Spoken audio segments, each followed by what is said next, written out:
Well, we woke up in a multiverse and now Captain America's a dick. The hair looks shocking, doesn't it? Give me 2 seconds.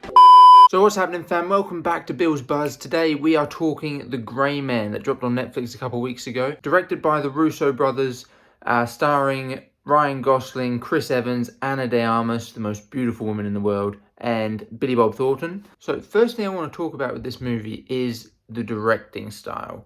Because obviously directed by the Russo Brothers, other than their MCU stuff, you know, Captain America, Winter Soldier, the Civil War, and Infinity War and Endgame, I haven't really watched anything else that they've done. I know they did Cherry last year with Tom Holland, but I never got around to watching that, unfortunately. But it's just interesting looking at how they direct. Like, they utilize a lot of drone shots in this movie. Like, there's a drone shot every second minute in an action sequence, which is interesting because it feels like they've been given a budget for the first time in their careers, which obviously isn't true. The MCU movies have massive budgets, and it's like they're trying out all this new tech that they haven't had a chance to use before, which doesn't really make sense. But that's just what it feels like anyway. Watching the film, there's just so many drone shots that it's ridiculous. Other than that, the way they direct the action sequences is also kind of interesting because there's plenty of like wide shots and you can see what's happening and stuff, but there's no real, other than the final fight between Ryan Gosling and Chris Evans' characters,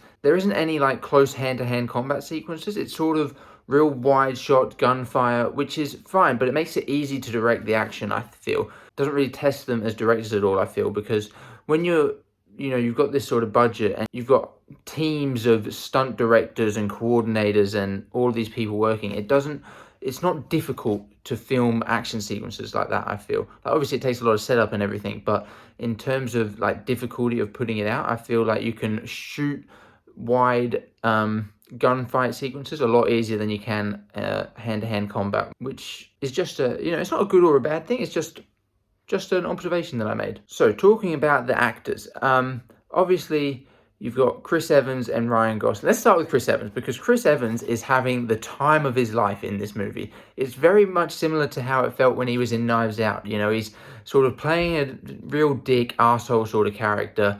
It looks like he has so much fun being an arsehole. It's incredible to watch. What gave it away? The trash stash. It leans Lloyd. Easy.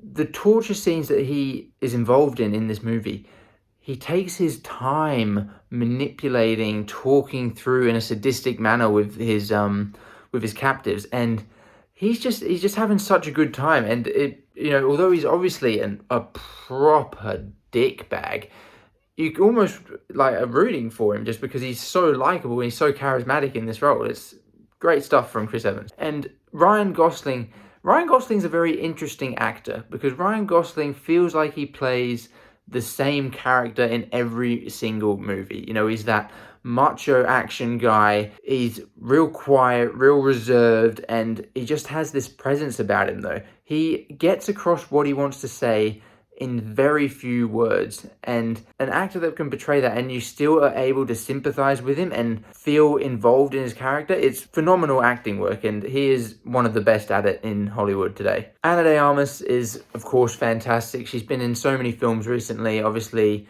Blade Runner 2049 the other year. She was in No Time to Die last year. She's now in this, and she's phenomenal in everything she does. I will watch her in anything. I think she's the most gorgeous woman in the world, and she is just a phenomenal actress in her own right as well. In terms of the storyline for this movie, guys, they're not reinventing the wheel here. You know, nothing crazy's happening.